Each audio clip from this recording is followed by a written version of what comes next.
Welcome back to Make His Path Straight. I'm excited to begin our new passage together, our new journey together on Witness for the Crown, Witness for the Crown.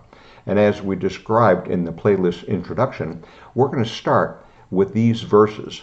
You shall be my witnesses. This is nothing that is optional for us. We are going to be his witness. We're the letter of God written in hearts, known and read by all men. Faithful people, unfaithful people, all people are reading our hearts. The question then becomes, are we a faithful witness to the crown? So we'll begin, however, with the idea of what it takes then to be an unfaithful witness for the crown. And our first lesson is going to be the pathways of disobedience, the pathways of disobedience. How do we get into the spot where we live in a certain way, in a certain set of features that characteristic of our life that shows we're really disobedient to God and more conforming to secular interests and secular values? That's our lesson today. So how does that start together? Well, the first activity is denial of wrongdoing. This is the first step on the pathway to disobeying. Hey, I haven't done anything wrong. Jeremiah writes, now, when you tell this, when you witness to me, to these people, and you give them the words of God, now when you tell this people all these words, they're going to say this. So the question now, let's slow down. Let's put ourselves into the text. When God tells us all these things, all these words, what will we say then to God? Well, this is what Jeremiah says. That these people, the disobedient ones, the ones with a poor witness, would say. What reason have you declared all this junk against us?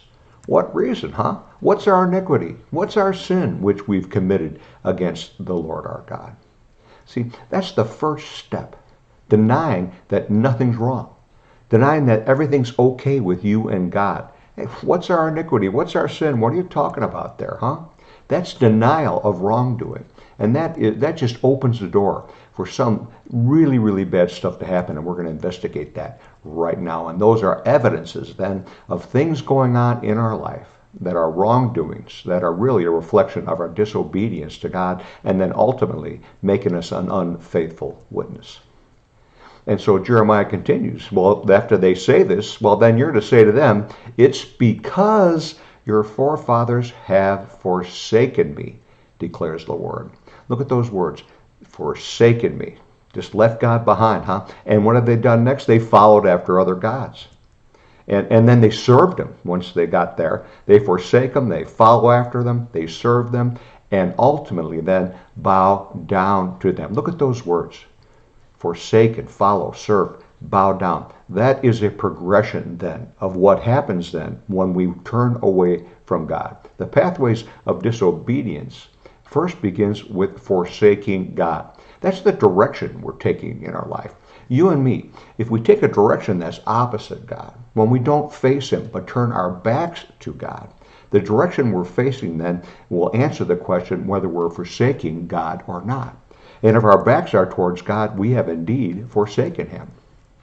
The next pathway, the next step, is to follow after other gods. Well, that's obedience. Let's just turn this around for you and me. What are we obedient to? Am I obedient to my own ideas of right and wrong, my own ideas of my behavior, the willing acceptance of certain secular ideas, certain secular values that come into my life? Am I following after these other gods? Am I behaving like other people behave?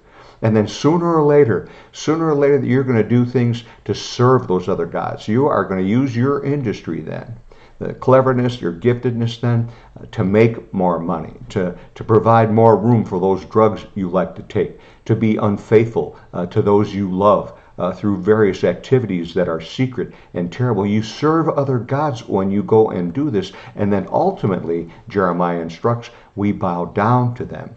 And think about that. When you bow down, your head is low, and ultimately then you must trust that to which you bow down. So we forsake, we turn our back on God. We follow after the interests and value systems of our society. We serve those things. We use our industry, our wit, our capacity, our resources then to promote those things, money gathering, avarice, It goes on. And then we bow down. Finally, our trust is in our possessions. Finally, our trust is in our own willfulness. That is the pathway. But God, what's happening with him in all this? They've forsaken and have not kept my law. You see that? That's the pinnacle then. That's the cornerstone right there of what happens and what goes wrong. We forsake God and we don't keep his law, his will, his law. Those are sure evidences then of wrongdoing. But see, God is going to indict that wrongdoing, and very severely. Because he says not only those people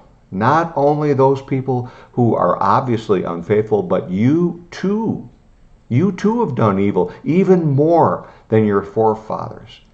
It's because you have all this wisdom, you have all this opportunity to know all about God, and yet it's even worse, because knowing the good that you should do, we don't do it. So we have done more evil than even our forefathers. For behold, what evidence do we have? Well, you are each one walking what? According to the stubbornness of his own evil heart. So many times in society, follow your heart. Your heart will lead you true. Follow your heart. God calls the heart stubborn. It's an evil heart, he says right here. In fact, in another spot of Jeremiah, it says this. The heart is what? Deceitful above all things and desperately wicked. Who can know it? Who can know it? Now, slow down. Look at that verse. If you think you know your heart, if I think, incidentally, I'm looking in the mirror here. This all belongs to me. If I think I know my heart and I'm okay, I can be deceived. It's deceitful. What's true of the deceived person? They don't know it. You don't know you're deceived unless you don't forsake God, unless you follow his commandments. You might be deceived and act in a way that is desperately wicked. You cannot know your own heart. You're stubborn. You're walking in your evil heart without listening to me. There it is right there. That's the crux of the biscuit. We don't want to listen to God. And God, this is an indictment against us right there. An indictment. And then the last point that we'll make on this particular series is retribution for wrongdoing. Retribution for wrongdoing. For if you turn away and forsake my statutes and my commandments, which I have set before you, if you do all that, and go and serve other gods and worship them, doesn't that sound like the verses we were just making? It sure does, right? Then I will what? Uproot you. Then I'll uproot you. The Lord God of hosts, the mighty one of Israel, was he going to declare? I will be relieved of my adversaries and avenge myself on my foes. Whoa. Oh, that's all Old Testament stuff, Bob. That's got nothing to do with me. It does. Because we become adversarial to God. Those who are not with me are against me, right? And God is going to avenge himself on his foes. And when we're an unfaithful witness, we become foes of God. I will also turn my hand against you. You see, it's not only the blatantly wicked people who don't even recognize God, only serve their own interests openly, but against the believers. Isaiah is preaching to the choir right here. I also turn my hand against you and will smelt away your dross as with lye. I'll remove all your alloy. God's not going to let you sit this way. He is going to work. He's going to permeate his word in you. He's going to try to call you back. He who has my commandments and keeps them, Jesus said. He who has my commandments and keeps them is the one who loves me. Take the photo negative of that. We have his commandments, but maybe we don't keep them. Maybe that's a real picture of our love for Christ, huh? And he who loves me will be loved by my Father, and I will love him and will disclose myself to him. God is seeking, he's yearning through the love of the law, through the love of Jesus Christ, to disclose himself to you and I, to give us victory in areas with which we're suffering, the difficulties that we face, right? But the key is to keep those commandments. The pathway to disobedience is strewn with the idea of rebellion against what God tells us to do. And that's how we have to assess ourselves. Retribution for wrongdoing, right? So these are the things that I'd ask you to stop right now. Have you forsaken God? Is that companionship you have, the company of friends and acquaintances you have, are they God-fearing, or do they take God's name in vain? Are you following after the value system, the gods, the things that people worship? Are you being obedient then to laws that are not godly laws? Are you using the wit, the resources, the giftedness that God has given you to serve those other interests? And ultimately, are you trusting in material means to be a witness for God? Is that you? Is this describing you?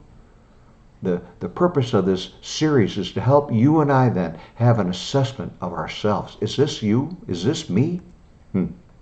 So that was our first lesson, Pathways of Disobedience. Next time we meet together, pride can corrupt godly witness, the effect of pride. That'll be lesson 62 on our next lesson together. Look forward to sharing that with you and hope that you'll tune in for it. Please subscribe.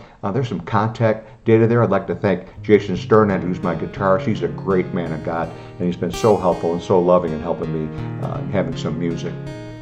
So until we meet next time, may the Lord bless you as you go.